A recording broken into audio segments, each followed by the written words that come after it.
In March 1924, Helen Keller wrote a letter that still gives the world goosebumps. Deaf and blind since infancy, Keller had spent her life redefining what was possible. But one evening, gathered around a radio with her family, she was about to experience something utterly unexpected. The New York Symphony was performing Beethoven's Ninth Symphony live. Someone in the room suggested she place her hand on the radio receiver to feel the vibrations. What happened next defied reason and redefined beauty. With her fingers resting lightly on the diaphragm of the receiver, Keller felt more than vibration. She described the experience as a sea of sound breaking against the silent shores of my soul.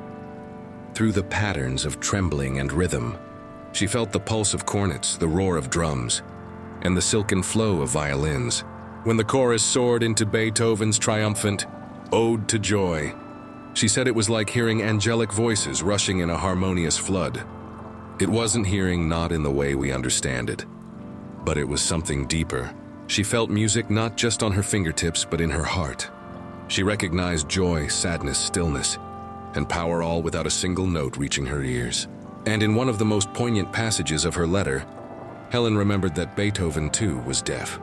She said, "I marveled at the power of his quenchless spirit by which out of his pain he wrought such joy for others." A century later, that same joy lives on because she proved that art has no boundary, and the human spirit can sense beauty in ways words can never fully explain. Subscribe for more good old days.